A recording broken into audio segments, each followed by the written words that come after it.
ರಾಜ್ಯದಲ್ಲಿ ಪೂರ್ವ ಮುಂಗಾರು ಮಳೆ ಅಬ್ಬರಿಸ್ತಾ ಇರುವ ಸಂದರ್ಭದಲ್ಲಿಯೇ ಭಾರತೀಯ ಹವಾಮಾನ ಇಲಾಖೆ ಒಂದು ಮಹತ್ವದ ಸೂಚನೆಯನ್ನು ಕೊಟ್ಟಿದೆ. ಯಾವುದೇ ಕ್ಷಣದಲ್ಲಾದರೂ ಕೂಡ ರೆಮಲ್ ಸೈಕ್ಲೋನ್ ಅಪ್ಪಳಿಸಬಹುದು ಅನ್ನುವಂತಹ ಮುನ್ಸೂಚನೆ. ಬಾಂಗ್ಲಾದೇಶಕ್ಕೆ ಅಪ್ಪಳಿಸಲಿದೆ ರೆಮಲ್ ಚಂಡಮಾರುತ. ಮಧ್ಯರಾತ್ರಿ ಬಂಗಾಳ ಕೊಲ್ಲಿಗೆ ಮರಳು ಮಾರುತದ ಎಂಟ್ರಿ ಆಗುತ್ತೆ.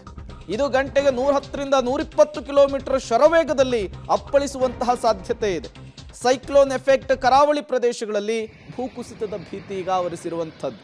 ಬಟ್ ಕರ್ನಾಟಕಕ್ಕೆ ಇದರ ಎಫೆಕ್ಟ್ ಏನು ತಾಗಲ್ಲ ಅಂಥೇಳಿ ಹವಾಮಾನ ಇಲಾಖೆಯ ಅಧಿಕಾರಿಗಳು ಹೇಳಿರುವಂಥದ್ದು. ಬಟ್ ನಮ್ಮ ಎಚ್ಚರಿಕೆಯಲ್ಲಿ ನಾವು ಇರಬೇಕಾಗುತ್ತೆ. ಮಳೆ 4 ದಿನಗಳ ಕಾಲ ತುಸು ಏರಿಕೆ ಆಗಬಹುದು ಅಂತೇಳಿ, ಜಾಸ್ತಿ ಸುರಿಬಹುದು ಅಂಥೇಳಿ ಹವಾಮಾನ ಇಲಾಖೆ ಎಚ್ಚರಿಸಿರುವಂಥದ್ದು. ಇನ್ನು ಸಮುದ್ರ ಭಾಗ ಈಗ ಪ್ರಕ್ಷುಬ್ಧಗೊಂಡಿದೆ. ಅಲೆಗಳ ಅಬ್ಬರ ಕ್ಷಣದಿಂದ ಕ್ಷಣಕ್ಕೆ ಜಾಸ್ತಿ ಆಗ್ತಾ ಇದೆ. ಹಾಗಾಗಿ ಕರಾವಳಿ ಭಾಗದಲ್ಲಿ ಸ್ವಲ್ಪ ಎಚ್ಚರಿಕೆಯನ್ನು ವಹಿಸಲಾಗಿದೆ. ಜಿಲ್ಲಾಡಳಿತ ಈಗಾಗಲೇ ಕಾರವಾರ, ಮಂಗಳೂರು ಆ ಭಾಗದಲ್ಲಿ ಸ್ವಲ್ಪ ಅಲರ್ಟ್ ಆಗಿರಿ ಅನ್ನುವಂತಹ ಸೂಚನೆಯನ್ನು ಕೊಟ್ಟಿದೆ. ಜೊತೆಗೆ ಮೀನುಗಾರರಿಗೆ ಯಾವುದೇ ಕಾರಣಕ್ಕೂ ಆಳ ಸಮುದ್ರದ ಮೀನುಗಾರಿಕೆಗೆ ಹೋಗಬಾರ್ದು ಅನ್ನುವಂತಹ ಸೂಚನೆಯನ್ನು ಕೂಡ ಕೊಟ್ಟಿರುವಂಥದ್ದು. ಹಾಗಾಗಿ ಒಂದಿಷ್ಟು ಎಚ್ಚರಿಕೆ ಕ್ರಮಗಳನ್ನು ಕೂಡ ತೆಗೆದುಕೊಳ್ಳಲಾಗ್ತಾ ಇದೆ.